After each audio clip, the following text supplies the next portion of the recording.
Alex Dale, a very, very warm welcome to the Cellar Studio here at Belfield. And it makes me chuckle a little bit because when we do podcast tastings, often there's like 1, 2, 3 bottles of wine, but I believe we are working our way through 12 bottles of wine this afternoon. So true to form, we've got incredible quality, a journey through different regions, but right here now we are going to be under the influence of Chenin Blanc, which is really exciting. Welcome. Nice to be here at last, neighbour.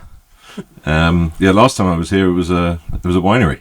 Exactly. A micro winery. Exactly. And now we are sitting in what used to be the barrel chai, and now we are, not so much making, but talking about and expressing our opinions on the world of wine.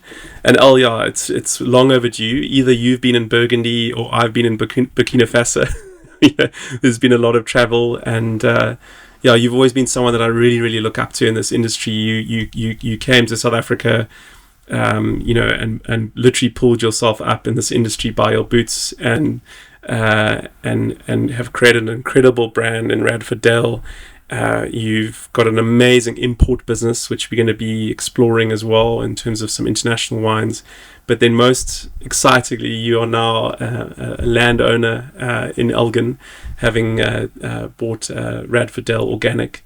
Just give us a quick sort of overview of this incredible journey you've taken. Quick.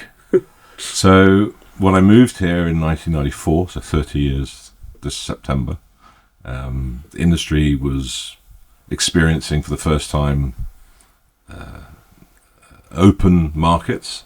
Obviously sanctions previously had prevented that, and I'd been visiting several times before when I lived in Burgundy, and I came and did vintages down here because of the opposite seasons, and I very quickly realized the potential, the geology, the climate, the people, all the ingredients to prove over time that South Africa is one of the great wine regions of the world.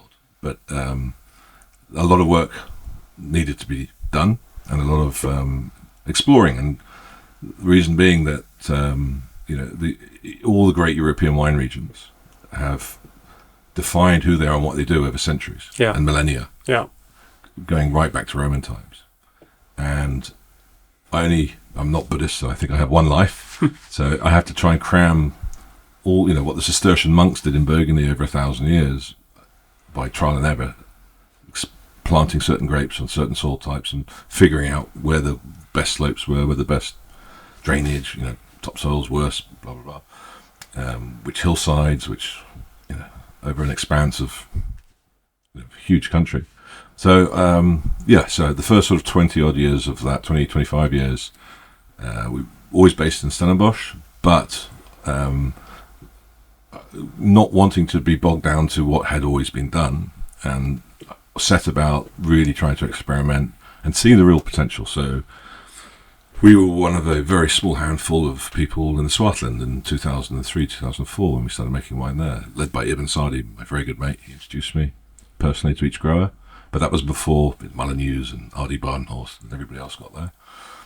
Elgin, I always wanted to make Pinot Noir because of my Burgundian background, obviously, and Chardonnay, and we trialed Pinot in all sorts of places, and I laugh at going, thinking back, because we even went to places like Simondium for Pinot, because Glencarlo had been making Pinot there, but it was a disaster for us. And we tried in Darling, we tried in Himonada, we were all the way down to Stanford, but we consistently got really good results in Elgin. So eventually, during COVID, I had nothing else to do. I was sat at home, and it was illegal to sell wine, and this opportunity came up. We went to go and buy grapes, and Brian said, no, you can't buy any grapes, but you can buy the farm. Not the conversation we anticipated, but we couldn't not do it, because it's the only organic farm in the whole region, which is important to us, and it's been organic since day one. So you've got vines now which are almost 20 years old that have always been organic, and in amazing site, so climate, lots of different aspects, perfect soil types, etc. So we bought it. Fantastic. And now we're a bottle's throw from your vineyard. Yeah, it's such a privilege, and I think such a great addition to the Elgin Valley. So yeah, congratulations. I love the story that, a few months before the Radford Organic Farm became available, you were, telling your shareholders it's the end of the world. We've got to got to survive. And then a few months later, the best thing we can do is buy a farm. Yes, I know the government is making it illegal for us to sell wine, and the industry is on the brink of collapse because of that. But yeah, let's dig deep. Yeah, I love that, and I think another I really want to sort of take my hat off to you also during COVID, because it seems like a bad nightmare now, and for many of the followers of the podcast, working in hospitality, many of the waiters and sommeliers and team members that literally were sitting at home. But one of the things I really respected that you did was that restaurant rescue project. So tell us a quick sort of overview of that. So I'm been a business owner since I was 17. Yeah. I had a couple of businesses in Burgundy, and then since I've moved here, I've started businesses as well. We have 3. And I know what it's like to face imminent death as a business, and how stressful it is, and how difficult it can be in those circumstances to even pay your staff. And your staff, they all have family that depend on them. They're breadwinners.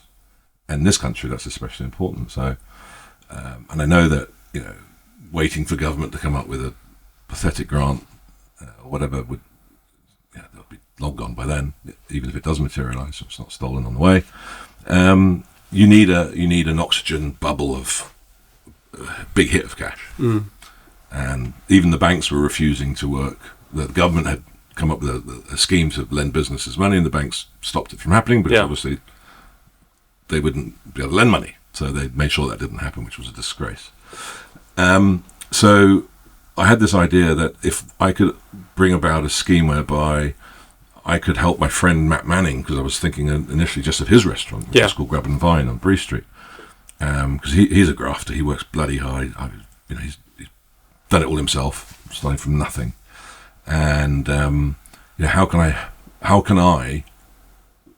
help him not go under? Yeah, a young family, recently married, etc. And I had this idea that by this time, so it was a couple of months in, so the government had allowed us to export, because initially the first 5 weeks or so we couldn't export, and that was really disastrous, and that would have killed us, which is I think why they did it. But so we then had access to oxygen, which means we could breathe. It's like, I use the diving analogy. I invented a buddy system, basically. So my exports meant that I could sell, which means I had money coming in, which means I could survive. I knew I could survive once I could export. So I wanted to share my oxygen, and my oxygen is my wines. What I have inventory, I've got lots of it. And at that point, we had more than we wanted. And so I said to Matt, here's the idea. I take our top wine, the one that the one that we've got the most recognition for, which is our Black Rock Red Blend from Swartland. It just got 5 stars again. And I said, listen, I'll give you 300 cases of this for free, no strings attached. And you offer that as to underwrite a voucher. And we publicise it, and Matt's very good at publicising. His wife has a PR company. She's brilliant, Roxanne. And we publicise it, and you sell the voucher to have a meal anywhere in the next 2 years. And the voucher is for, let's say, 1,400 rand. The wine's worth more than that. The wine's worth 1,800 to 2,000. So basically, you're just saying to people, give us the money so that we can survive, and you'll get the wine for free once it's legal to be able to transport it. And then you'll also have a menu. You also have a voucher for a meal when you come and get it. So we raised, I think for him it was about 400,000 rand in 2 days, 3 days. And then I thought, well, hold on. But then it sparked. And then I said, hold on a second. We've got to do this for other restaurants as well. And we've got to preserve Cape Town's gastronomy, And so we ended up doing it for 20 restaurants, and I got a bunch of other wineries to do the same. Some of the very small wineries also, combined with another one. Sam O'Keefe at Lismore, who just lost her farm. She'd lost her house. She'd lost her winery to bushfire, a third of her vineyards. She donated 250 cases or something. It was crazy. So, but what it was the wine industry clubbing together. We're all independents. None of these were corporates. And we just said, listen, here's the buddy system. And it worked. I think the big corporates are too busy making hand sanitizer or something.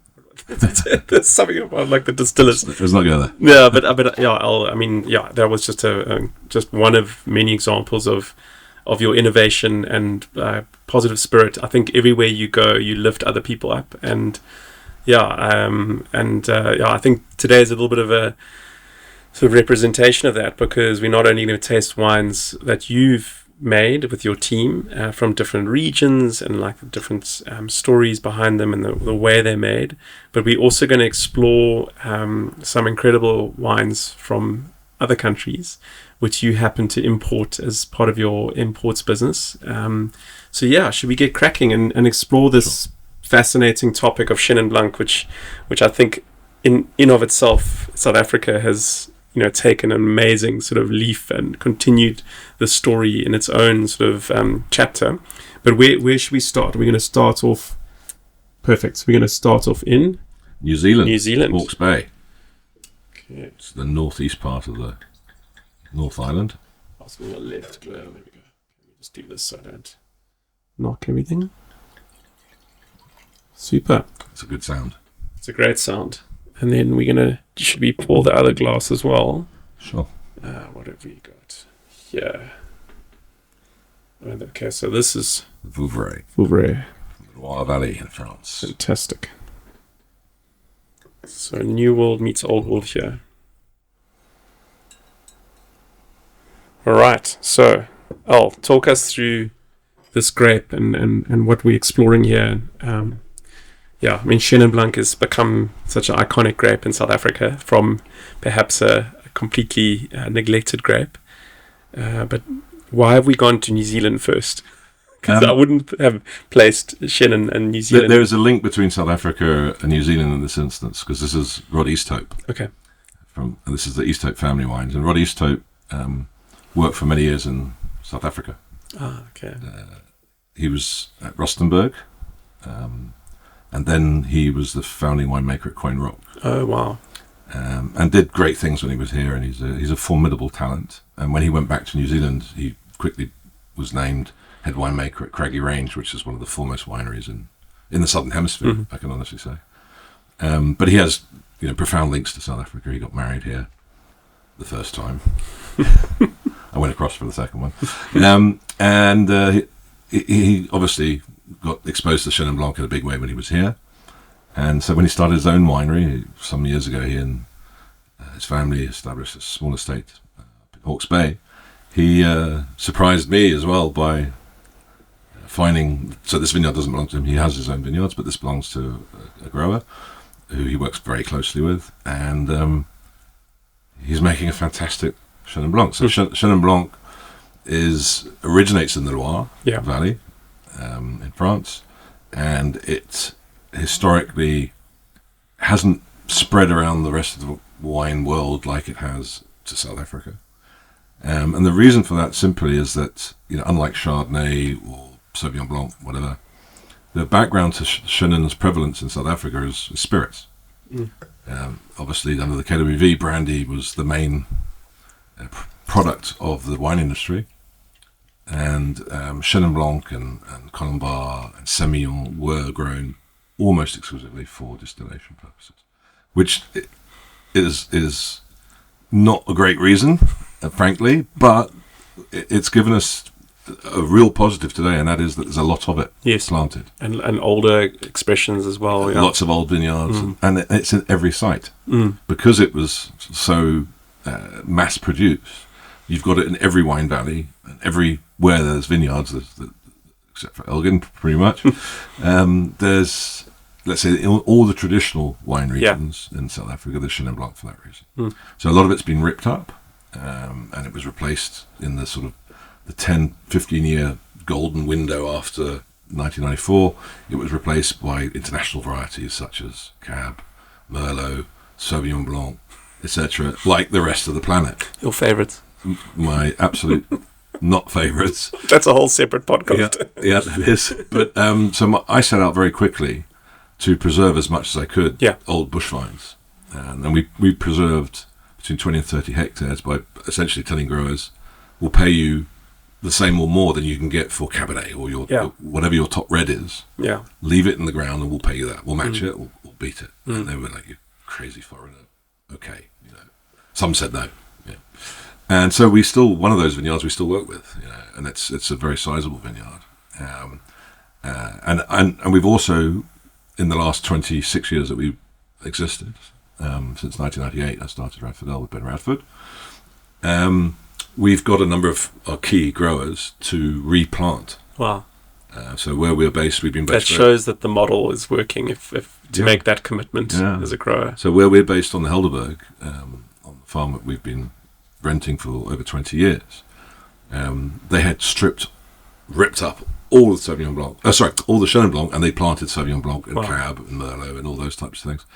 And we were going to plant an awful lot more, and I browbeat them ruthlessly and incessantly until they actually planted Chenin. Yeah. And I can honestly say it's one of the reasons why their farm has survived and prospered, because Chenin now is in great demand, and you can't give away Sauvignon Blanc. So the reason why I was so convinced about this is because, again, if you go back over the millennia in Europe, I use this as a comparison often, that wine regions emerged over history based on certain varieties because they worked in that environment. It was way before we had scientific research on soils and varieties and resistance to this or that. It was just what worked in very ill-informed, ignorant times. I don't mean it nastily. That's what it was. And if you go to the south of France, for example, tomatoes grow.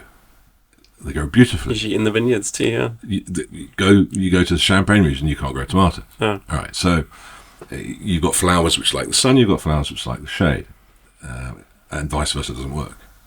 So vines are like that. So vines over European millennia have selected where they want to grow, and those wine regions make wine from what is naturally produced in their soils and their environment. And in South Africa, when I moved here, again, 1994, I'd already done several harvests at Hartenberg. Friends of mine own it still, very close friends. And, just tasting Chenin Blanc in the vineyards when I was exploring the different areas, I was running around just trying to see everything as much as I could. I was amazed at how good the grapes tasted, despite the fact that they were totally neglected. Because it was overhead sprinkling systems to, just for cropping, so what as much crop as possible. There's little cost input, so no trellising, nothing done by hand, very little. And yet, neglected and mistreated as they were, they always tasted great. Yeah. Whereas the more manicured varieties and what have you, and where the money's spent, well, there was a lot of winemaking that needed to be done afterwards. Whereas with Chenin, it's just natural. It's a real survivor, actually, of a grape. Eh? And so Chenin has adopted the Cape. Chenin loves our soils, and then we've got lots of different soil types, but it's comfortable in all regions. You have something like Pinot Noir, it only grows in certain areas, soils, but also climate. Chenin just loves all of our wine regions.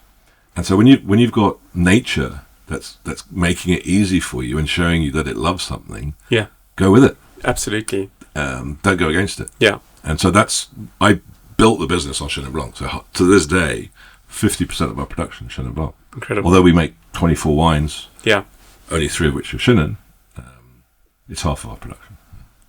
So let's go back to the roots, so the origins of Chenin. So maybe we taste this Loire example. So first of all, New Zealand there's almost no Chenin Blanc. Yes. So this is a real oddity, and I like the fact that it's an oddity, and I like the fact that there's a link to it. Yeah, and it's got that classic Chenin, like freshness, beautiful fruit.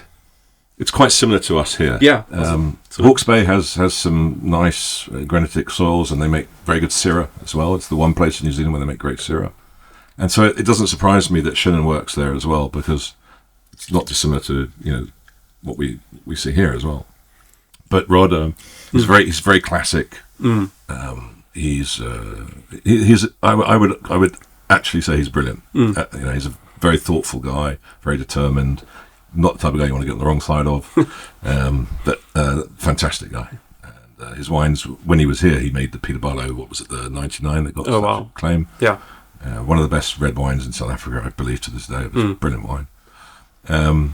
So I love to work with friends as well. I like to work with people I respect and who I can learn from, and who can show me things which I would never know otherwise.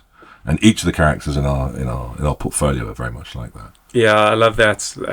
I kind of keep going back to that now. Around the kind of subject of wine for me is so much around people and place, and this combination of like characters, how they express their winemaking, because individual characters can have completely different impacts. If it's a high ego winemaker, like some consultant in Bordeaux, suddenly it's oak and micro oxygenation and everything, and then you get these more sort of philosophical, precise characters that it's just more about expression. And how lively is this wine? Yeah, it's beautiful. It jumps out of the glass. So fresh. It's like drinking lime juice. Yeah, and that New World crisp and pure and it's lovely. That's a magnificent example. Sneaky one to put into a blind tasting. A New Zealand Chenin. I wouldn't get it in the blind tasting. No way. Brilliant. Oh, okay. So that's sort of a gentle way to move on to France, because everybody would expect, anybody who knows anything about Chenin would know that the conversation has to go to the Loire. Yes. And so that's the next step. And we're going to Vouvray, which is probably the better known of the appellations or regions within the Loire Valley. Yeah. Typical to French mentality and reasoning and law, you're not allowed to put Chenin Blanc on the label if you want to call it Vouvray. Wow. Yeah. So the appellation is Vouvray, and you're not allowed to mention it's Chenin Blanc. Okay. If you are happy to drop the regional name and just go for a generic level, then you can put Chenin Blanc. Yeah. And there are exceptions, and I don't understand them, and they do vary because every commune has its own rules. Okay. Every appellation has its own rules, but generally speaking, you will almost never see Chenin Blanc on a label from the Loire. And are there any other grape varietals in a Vouvray? Can there be? That's a good question. I don't know it intimate enough to answer that. Listen, you say the Burgundy, there's only one grape, it's Chardonnay, but then there's always an exception. There's a tiny bit of Aligoté. Yeah. And you can find Pinot Blanc. Yeah. So I think legally, I would expect that you could, but I don't know of it. Okay. So, and the Loire Valley, just in terms of like its terroir, it's a more of a continental climate, so it's sort of inland. I think I went through the Loire. The Loire's very long. It's the longest river in France. Bordeaux. So it even goes to the southern part of Burgundy. Oh, okay. And then it goes up through the sort of where the heart would be if it was the body. Yes. And out to the Atlantic Ocean. Okay. But the wine region of the Loire is in that sort of last half, in that sort of horizontal stage of the river going towards the... Okay, so it can be quite continental inland and then more towards the coast. Yeah. Okay. And you have very different soils, so to the point where if you get to Sancerre, which is it's almost as close to Burgundy as Chablis is. Well, Chablis is in Burgundy. I meant to Beaune, excuse me. Chablis, all of a sudden, it's far more adapted to Sauvignon Blanc. Sancerre, sorry, not Chablis. Sancerre which is in the Loire, is far more adapted to Sauvignon Blanc. So there you see Sauvignon Blanc and Pinot Noir. Yes. And then you go westwards, and then you go into Chenin country, but then the reds are Cabernet Franc. Yes. You see a little bit of... Which I've had a few of those beautiful Cabernet Francs. You see a little bit of Gamay. Yeah. And occasionally you see a little bit of Pinot Noir. Okay, interesting. And then right towards the ocean you get Melon de Bourgogne, which is Muscadet. Okay. Right, I'll take us through this. So what are we drinking here? So what's interesting here? Okay, so we're Vouvray.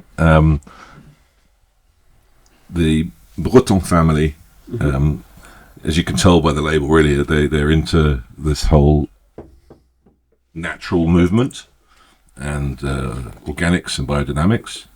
So I don't think we should have too extensive a conversation about that because it's another subject, another podcast. Yeah. But in France, the philosophy behind agricultural purity, let's say, in terms of organic viticulture, organic winemaking, because it's not the same thing, and biodynamic, is far more. It's decades and even generations further down the track than it is here. So in South Africa, it's really marginal, and it's sort of seen people chuckle at it and think, oh, that's not good, and that's anecdotal, and they'll get over that. Yeah. So when I grew up as a boy, when I was visiting Burgundy as a child, and when I subsequently moved there as a teenager, there were very, very few people who were farming organically. Cut forward to today, I hate to say it, 58 this year, so a long time later. So probably 2.5 generations later, very, very few of the top producers are not organic or biodynamic. So there's been a quantum shift. And that has also translated into the wine styles, particularly more recently. There was an era not so long ago, which I always refer to as the Robert Parker era, or the Parkerized wine era, which thankfully is in our rearview mirror now. And in that era, it was all about impressive wines, heavy bottles, oak extraction, lots of deep red colour, oaky Chardonnays, etc., etc., etc. And this is sort of, I guess, it's this pendulum swing against that as well, which has coincided to make more balanced, refreshing wines, which are more natural.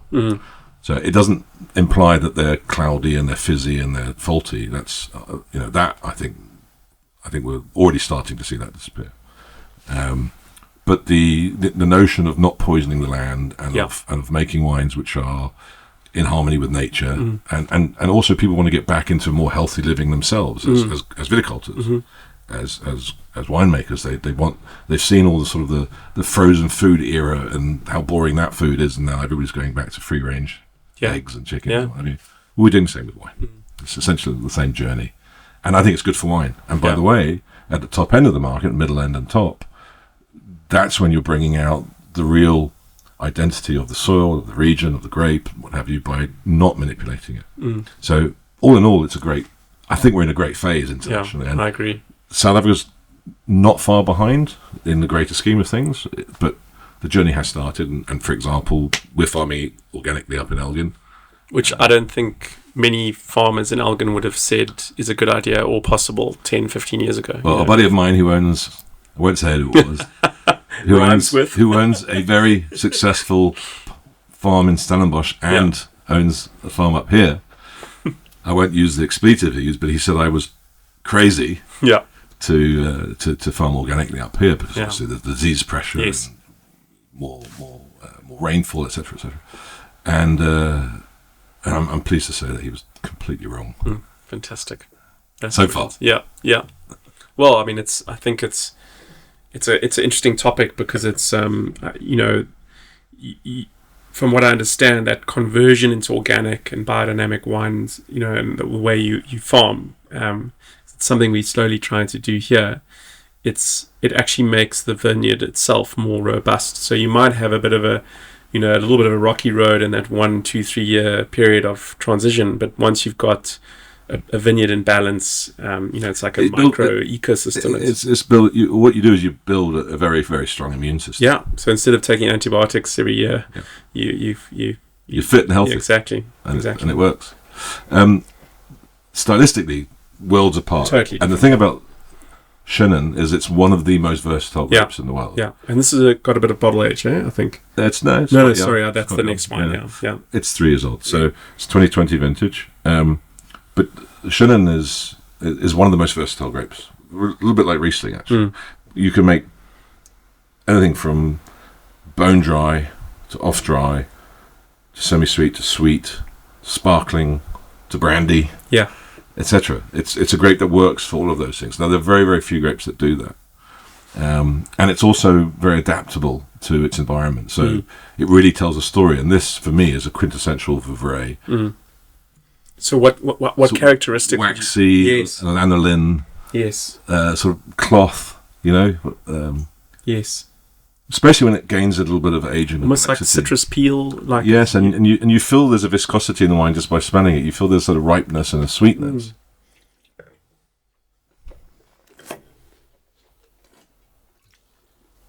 And then it's bone dry. Exactly, and it doesn't have that New World fruit bomb. No. It's more like subtle, and it's got lovely acidity as well. But the acidity sort of fills out the wine as opposed to being a beam through it. Yes, and it's wrapped in this lovely unctuous fruit, and yet it finishes very tart and citrus-like.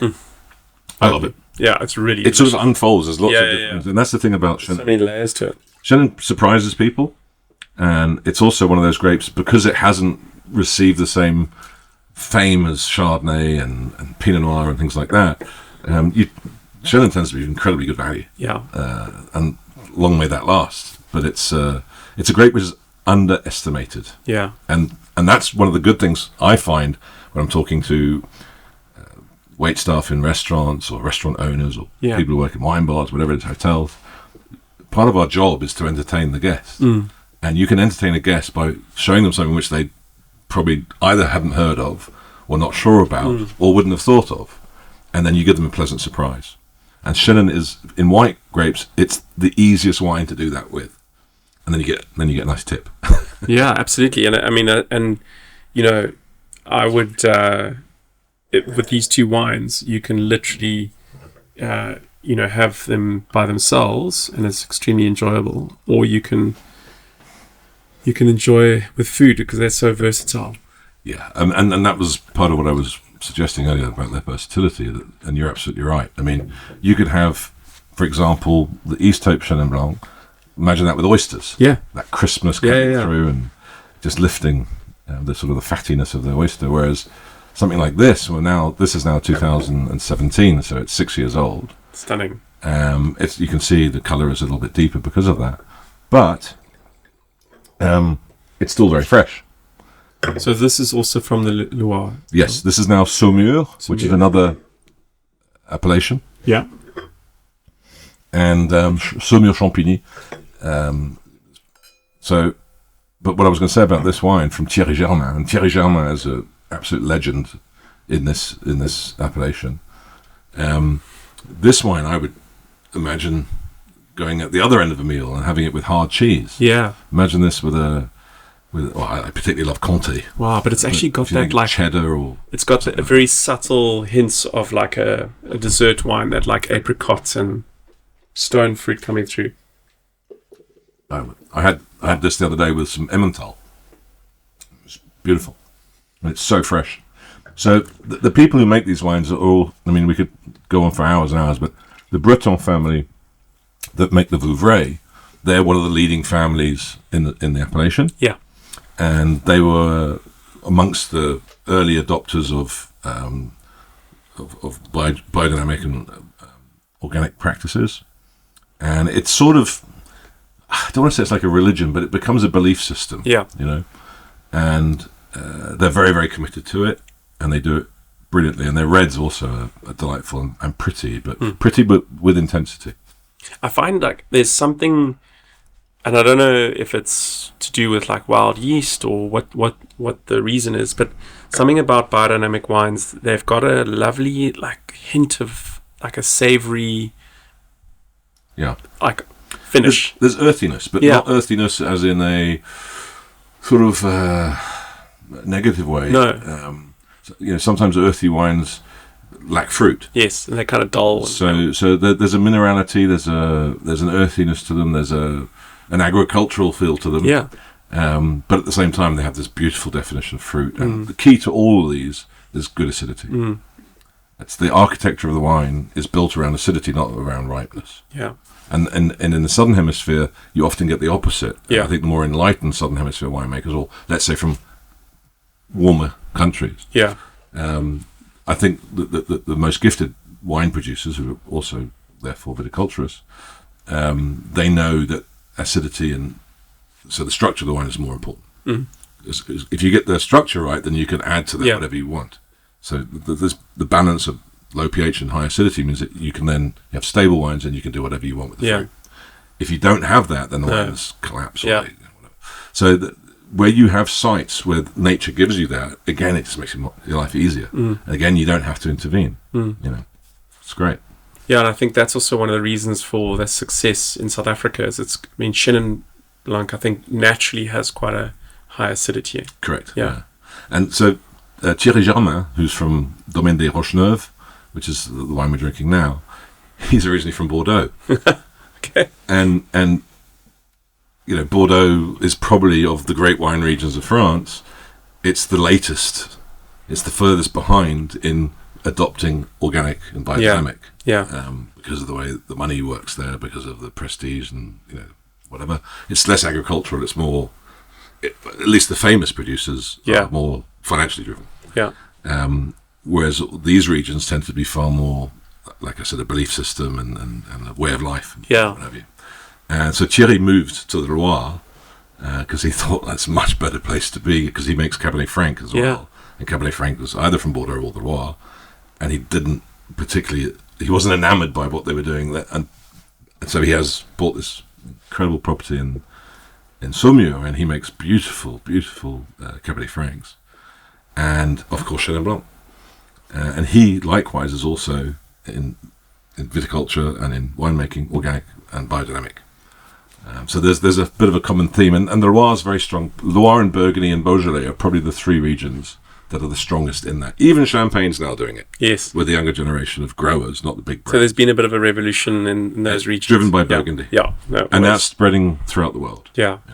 The new wave California, after the big wines of the 80s, 90s and the noughties, there's a new wave out of California, which we happen to specialize in for our import business. And all the same. Even in Bordeaux. I mean, Tom, I think, gave us a tasting at Culture with New Wave Bordeaux. So we're working with 3 younger wine producers from wine families that have been generational businesses. Now they've traveled more, they've worked elsewhere. And so all 3 of them are making organic wines, but very stable, very pure, fantastic wines. And the parents the parents' generation still makes the classic Bordeaux, and by the way, amazing wines as well. But it's wonderful to see that they're giving the children or the younger generation the possibility to express themselves and try the things as well. Because another subject, but Bordeaux needs to change quite a bit, because they're at a crossroads. Yeah, they are. Let's not go there, but I mean, it's an amazing wine region, but it sort of lost its soul. It's reaching a tipping point. It's just like commercial, like price, driven, and it can't keep climbing inevitably. Yeah. So it's exciting to see what the younger generation is doing. Awesome. So, Al, we've gone to New Zealand. We've come to France. It feels like this is the World Cup rugby all over again. We're going to go. See if we can beat them at one point. Exactly. And it's the New Zealand, lots of beautiful freshness, New World fruit. Really interesting to taste that. Obvious Chenin Blanc quality in the French wines from the Loire, but more restrained, that waxiness, the mouthfeel that comes through, that stone fruit. Yeah, it's really, really interesting, much more subtle than I think some of the Chenins that we produce. And I think that's also something that I've learning to adapt when I taste international wines, is it's where's my palate being calibrated? Because the first Chenin I think I tasted was probably Ridiero Robusto, and that was a phase also in South African wine where it was quite a big, even I think it had some botrytis sort of fruit, and now it's gone a lot more sort of fresher and leaner, which I enjoy. So we now Ken Forrest's FMC, exactly, very similar journey. Yeah, exactly. So now we've come back to South Africa, and we are tasting your Venom Chenin Blanc, which is, I think, a wine that's taken all of us by storm. So congratulations. The Venom range has just been an incredible range of wines. Maybe explain the thinking behind, I'll put Venom here, and then we're also going to taste some of your other ranges, but just explain the thinking behind your different Chenin Blancs and the different ranges, just to understand before we taste. So, when you're a winery, you have to. Some people figure it out very quickly. It took me a long time. I'm still figuring it out. But you need to understand who you are and what you do well. And it's this has been an evolving journey for us, for me and my team, and not least because we really were promiscuous in trying to make wine in all different parts to try and understand where the potential was in my one lifetime. So there's been a lot of throwing things to see what sticks, and we started making the Venom Chenin in the first vintage that we bottled was 1999. So it's been with us since year 2, and the reason why I created So our classic range, Radford terroir, we call it terroir selection, is single vineyard parcels for the most part. Yeah. And that's, classically that's sold by the glass on a, decent wine list, obviously, in various parts of the world. But it's at a level which is quite specialised, and it's not an everyday drinking wine.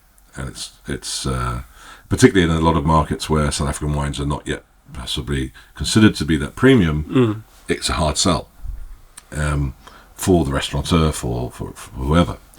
Whereas, so when people look at a wine list, when they're buying by the bottle, they're conservative. They go for what they know.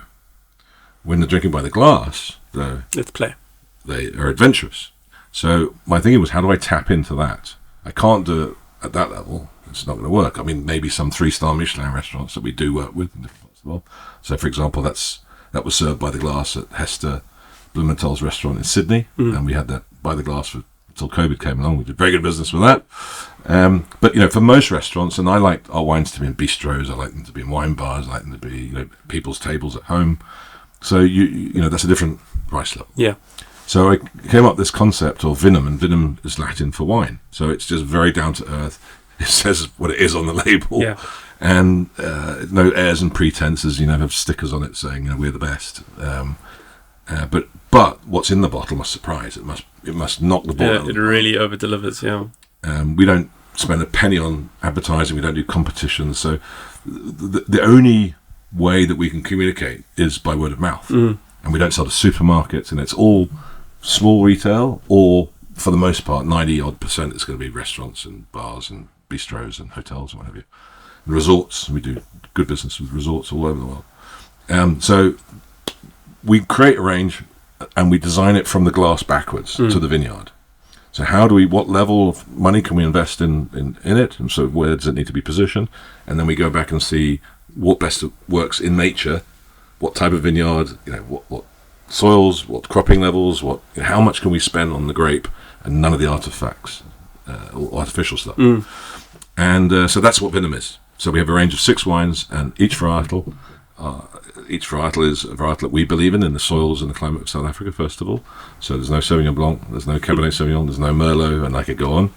And we like to do wines which are not necessarily, the most obvious ones. So we make Grenache, we make Gamay. As you know, the sole producer currently of Gamay in the country. Well, there's one other. So I like it to be a little bit of intrigue as well. So it's not sort of really too straightforward. And this Chenin is made from grapes which are from 2 sites. The larger proportion is from Helderberg, where we are based in Stellenbosch. And then the other proportion is from just around, if you follow the inside of the bay, if you like, a couple of kilometres in, 10, 15 kilometres in, and you go to Polka Dry Hills. Okay. So overlooking the bay, False Bay, the other parts from there. And it's actually really interesting to go from New Zealand and then go through these 2 French regions within the Loire and then come on to ours. You can see the bloodline of Chenin Blanc, Yes. but Just expressing in different ways. Yeah. and it's sort of midway between the sort of modernity of the New Zealand one and the rusticity of the Thierry Jardin's 2017. And blind, you'd be hard pressed to say, is it Old World or New World? Yeah. And that's something which South Africa does very, very well. I think that's we definitely walk that line, between Old World and New World, and it's a fantastic line to be walking, in my opinion, because you're getting all the fruit, a lot of the freshness, but then that also like restrained element. Mouthfeel is an important part of white wine that not many people really go into, and I think it's also got that like a little bit of oiliness to it as well. It's fantastic. But these old bush vines, so the average age of these vines is 40 odd plus years old, and this is some of the vines that we preserved all those years ago. Still go into this wine. And the vines have got a long way to go. They're fantastic, and they're bush vine. They're old vines, low yielding naturally. Yeah. I mean, this is really good grapes that go into this, and that's, I think, been the major success behind this specific wine. And what's interesting, our team, everybody gets X number of bottles free of charge every month. It's not instead of remuneration, by the way, I hasten to add. But it's because I want people to be proud of working for us and to be able to share with their family. That's amazing. They become their real ambassadors. Correct. Yeah. And if you work for a chocolate factory, you want to be able to have some chocolate as well without having to pay for it, right? What's interesting is at the end of every year, I map or ask Kathleen, who does all the figures and insights into the business. She maps out on graphs for me what are the wines that the most demand that were requested by staff members. Yes. Oh, wow. And it's always Venom Chenin. Yeah. Always. But it is a cracking. I can picture this wine. Some wines you can picture in a very specific way, in a specific purpose. Whether it's a fancy dinner or a wedding or whatever it might be. This can span a fantastic dinner with friends. It could be on the beach. It could be with seafood. It could be in the bush after a game drive at lunchtime. It could be in an urban wine bar. It's just so versatile. I completely agree with you, and that's one of the beauties of Chenin. But in the settings in which our wines are served, it's with food. Yeah. So the whole purpose behind all of our wines, but not least if you want to be served by the glass as well, is that they have to be able to work with food. And if you've got wines which are impressive and overpowering, it doesn't work with food. So if you want it to be sort of understated, you want it to have freshness and balance, and allow it, and it will compete better with the food, and it will marry better with the food. Yeah. And also food, but also can you finish 2 or 3 glasses without it becoming like... Well, see, I don't like that. I like people to drink a bottle. Sorry. It's rounding up. I always say if I can't drink a bottle of a wine on my own, if I don't want to drink a bottle of wine on my own, the wines are not it's too much, yeah. So I call these dummy magnums. Yes. Because the normal bottle size, if you're sharing it with another human being, is a magnum. Yeah. So now, it's got so much lime popping out the glass. I absolutely love that. This is actually like going through the Loire ones. Now you're getting one with more texture. You're getting it's a very, very different animal. Yes. It feels, I don't want to say riper because it's not in alcohol. Our wines are actually lower in alcohol than the French ones, funnily enough. Ours are at 12 and a half, and theirs are at 12 and a half, 13. So, but it has this sort of more textural appearance. It's darker in colour, but when you taste it, it's bursting with life and freshness. Wow. It's a remarkable wine. It really just keeps going on the palate.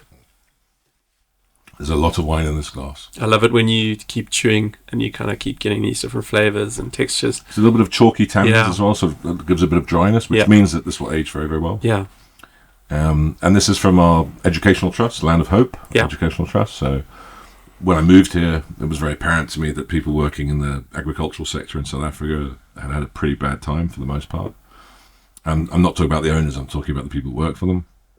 And so, I established my own business, and 8-9 years in, I was realizing that there was a huge work ethic and loyalty from these very people.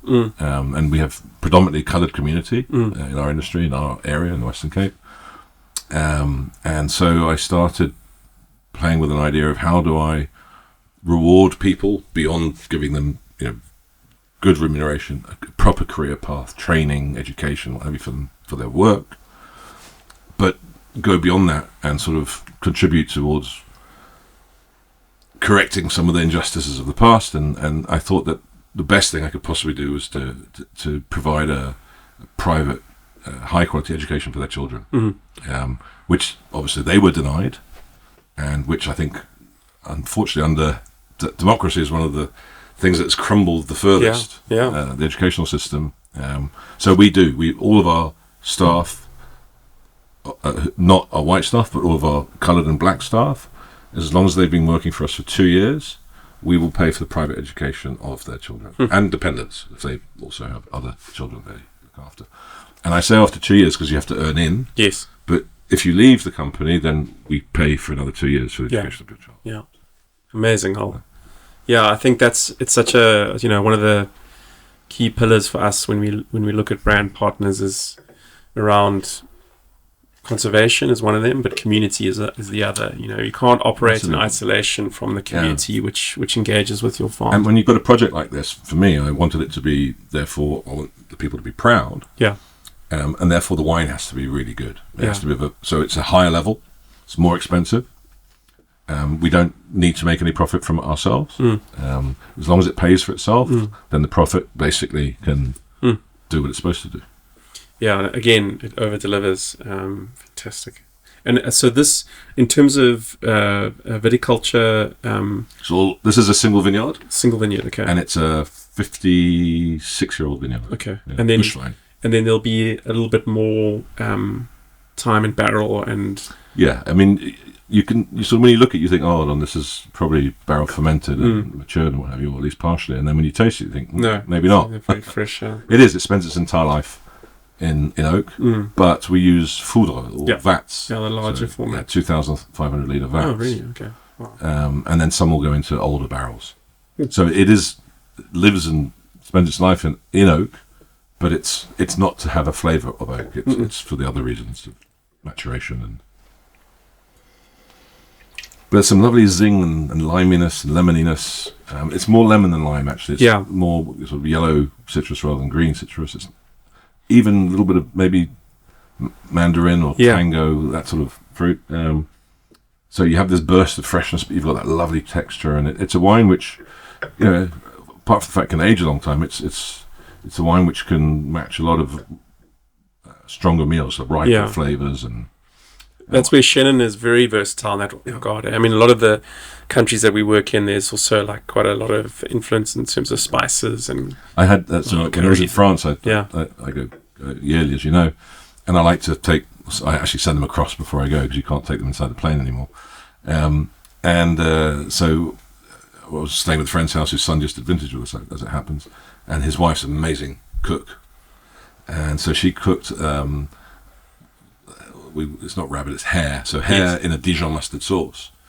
And that's one of my favourite dishes in Burgundy. Burgundy has lots of sauces. Yes. And then we poured this with the mustard sauce, which is obviously quite a robust sauce. It was just perfect. Perfect pairing. Absolutely perfect. Yeah. Amazing. All right. Let's taste the pinnacle. So I told you that the Land of Hope, Chenin Blanc, is from a single vineyard. It's from a part of a single vineyard. Predominantly because it's a large slope. It's about a 4.5 hectare parcel, which is a lot for one vineyard. Yeah. And it's on a very steep slope, so the soil at the top of the slope is very exposed. There's almost no topsoil. You've got fingers of quartz sticking out and literally into the sky. Wow. Whereas at the bottom, over millions and millions of years of erosion and what have you, you've got a lot of clay. In fact, so the fruit that's grown in the bottom part of the parcel tends to be riper and weightier. And as you go up the slope, you get some more like jagged acidity, freshness, linear. And then there are 3 other areas that have different spots. There's one with a little ravine going down, so there's more water, so that alters things. And you've got another one where it's very rocky. So we pick all of those separately. We ferment them separately. We mature them separately, and then we blend them. And what doesn't go into the blend... Most of the lower slope goes into this. Yes. And the rest will go into Venom. Brilliant. So they're all individually crafted carefully and honouring the exact site and So the Renaissance is a part of a single vineyard. Okay. Selection within a selection. It's 5 parts, but it's taken from a single vineyard, And this is one of the vineyards that we managed to preserve. It doesn't belong to us. One of our very long-standing growers. And this is all on a handshake. We've been doing this for decades. And it's a very, very special old vine. Wow. And so I'm going to Asia next week, as you know, and one of the places I'm going is in Cambodia, Phnom Penh. And one of the top restaurants, top chef, a place called Wat Dam Nut. We're doing a 8-course meal with only his food, so Cambodian food. And we're doing a 15-year vertical of this vineyard. So not every vintage, obviously, but 8 of the 15. because it goes really well with spicy food. That is. I need to get an invitation to the next one, because my wife is so loves that part of the world. I haven't actually done much traveling there, and the food is just incredible. I mean, the amount of flavor, and Chenin Blanc is one of the few grape varietals, maybe alongside like the aromatics of like Riesling and Gewürz, that can actually stand up to it. Asian food is made for Chenin Blanc. Yeah. And vice versa. Yeah. So it's the hardest sell in that it isn't a category that, like Chardonnay or Sauvignon Blanc, whatever. No. And people generally don't really care for it. But when you show them how it goes with the food, and again, if you target by the glass, yeah. Right, it just works. Yeah. It just works. So last year with the same restaurant, the reason this came about was because we did 3 plates with Chenin and 5 were with reds. And I said to the chef at the end of the meal, I said, I thought the first 3 worked really well. I thought the last 5 stank. Yeah. Your food didn't look enhanced by my wine, and my wine didn't look good with your food. So I said, next year we're going to do 8 courses of Chenin Blanc. Like, all Chenin. Crazy. Yeah. In Asia, you don't. White wine's the ugly duckling. Yes. Red wine's the glorious. Yeah. And so we're doing it. Brilliant. So ask me in a month's time. Yeah. When. Yeah. Well, we also doing Thai. Sort of 4 chef's tables on the banks of the Zambezi, with a really well-known chef, Annabelle. She's got a beautiful farm. Think of like the Babylon's Turin in the bush, attacked by monkeys, but it's like beautiful on the banks of the Zambezi. And then there's a Thai chef. He says you can't say Thai, you got to say Thai inspired, because there's so many little pockets of Thai cooking. There's no one way of doing it. And he's going up and we pairing. I think I must double check. I think it's the Renaissance. It's going up. Yeah. So. I mean, it's likewise Asia. Every country has its own cuisine, and yes. in each country you have the regional cuisine. So, but it's true that anything spicy goes with Chenin Blanc, and that can be from a curry down to the spice you use in sauces and different dishes, what have you. And it just is ignited by the Chenin and vice versa, and they just bring out the best in each other. Fantastic. And there are certain varieties which are extinguished by spice. Yeah. Sauvignon Blanc, for example, completely. It's neutralized by it. Pinot Noir doesn't like it, for the most part, whereas Chenin just loves it. Yeah. Brilliant. Oh, we've got a bit more work to do. We're going to crack open some Pinot Noirs next. So if you're watching this, look out for the link, and we're going to carry on exploring the world of wine through Pinot Noir, through some international examples and South African examples. But thanks, Al. This has been so interesting to really uncover more about this special grape. It's an underdog, and I love an underdog. Yeah. And I think within South Africa, within the wine fraternity in South Africa and the restaurant fraternity in South Africa, we now know that we've got a gem. Yeah. And I've always referred to it as South Africa's most noble grape. Yeah. Because if you look at the history of Chenin, it's always been planted, and it's all the regions. It's got the most bush vine, old vine in the world is in South Africa. We've got more old vine Chenin Blanc in South Africa than there are vines of Chenin in the Loire. Really? So we have a resource. We have in South Africa this unique resource, which is Chenin Blanc. Yeah. And now people are starting to believe in it. It's almost like how Argentina's taken Malbec and kind of made it their own in a way. Like, I would prefer to have Chenin than Malbec. Yeah, well, we don't talk about Chenin's not a one-trick pony. Yeah, exactly. I think Malbec is. Yes, and that could become a liability if people turn away from it. Whereas Chenin, there are so many facets to it. Well, just this tasting is just we've seen so many different guises. Brilliant, Al. Thank you. All right, my pleasure. Cheers. Let's cheers to that. Oh, my empty glass. I know. Pop it up. Cheers, Al. My glasses always have holes in them. Always empty. I don't know why. Evaporation.